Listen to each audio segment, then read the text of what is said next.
নজর রাখবো পরবর্তী খবরের দিকে। মাসের পর মাস ধরে বেতন পাচ্ছেন না পশ্চিম মেদিনীপুর জেলার চন্দ্রকোনা গ্রামীণ হাসপাতালের অস্থায়ী কর্মীরা। তারই প্রতিবাদে ক্ষিপ্ত হয়ে সকাল থেকে কর্মবিরতির ডাক দিয়েছেন তারা। তাদের দাবি অবিলম্বে তাদের সমস্যার সমাধান হোক।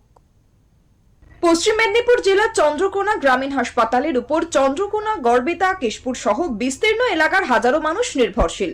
সেই গ্রামীণ হাসপাতালে দীর্ঘ কয়েক বছর ধরে নেই কোনো স্থায়ী সাফাই কর্মী।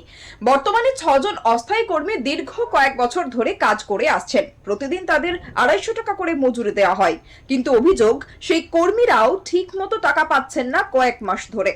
একাধিকবার ব্লক স্বাস্থ্য আধিকারিক ও রোগী কল্যাণ সমিতির চেয়ারম্যানকে বিষয়টি জানানো হলেও কাজের টাকা মেলেনি। ঘটনায় ক্ষিপ্ত হয়ে সকাল থেকে কর্মবিরতি ডাক দিয়েছে তারা। তাদের দাবি অবিলম্বে তাদের সমস্যার সমাধান হোক। আমাদের সংস্থা হচ্ছে, আমরা এখন কর্মবন্ধু হিসাবে পরিচিত, তবে এই পোস্টটা হচ্ছে সুইপার, যাকে বাংলা কথায় সুইপার বলা হয়। তো চন্দ্রকোনা হাসপাতালে বিগত 10 থেকে 15 বছর কোনো পার্মানেন্ট সুইপার নেই। সেই অচল অবস্থা থেকে আমাদেরকে নিয়োগ করেছিল। এই নিয়োগের কোনো পত্র নাই, তবে আমরা যে কাজ করছি তার অনেক কিছু আমাদের কাছে ডকুমেন্টস আছে। এখন সমস্যা হচ্ছে, একজন লোক পুরো এই হাসপাতাল তাকে সমস্ত পরিষ্কার করতে হবে এবং ডিউটিও কমিয়ে দেওয়া হচ্ছে। তা আমাদের বক্তব্য, আমরা যদি কাজ না করে থাকি তাহলে আমাদের কমিয়ে দেওয়া হোক, কিন্তু কি শর্তে? এই যে এত বড় হাসপাতাল, এত সুন্দর পরিষ্কার, এটা আমরাই করি, সমস্ত ড্রেন সব আমরাই করি, কিন্তু আজকে আমাদের উপরে আঘাত হচ্ছে।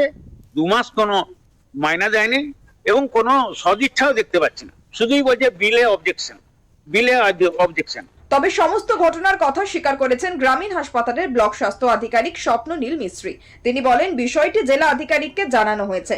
বর্তমানে ট্রেজারি থেকেই টাকা মিলছে না বলে জানান তিনি। তবে হাসপাতালের সাফাই নিয়ে চিন্তায় ব্লক স্বাস্থ্য আধিকারিক।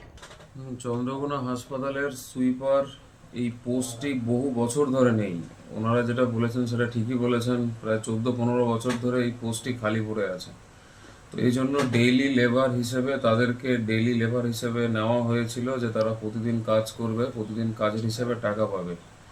এইভাবেই অলমোস্ট 14-15 বছর চলে এসছে। বাট নতুন আমাদের মেদিনীপুরে যিনি টিও অফিসার, যিনি রিক্রুট হয়েছেন, তিনি আসার পর থেকে ওই বিল ছাড়া বন্ধ করে দিয়েছেন। অলরেডি 2-3 মাসের স্যালারি ডিউ হয়ে রয়েছে।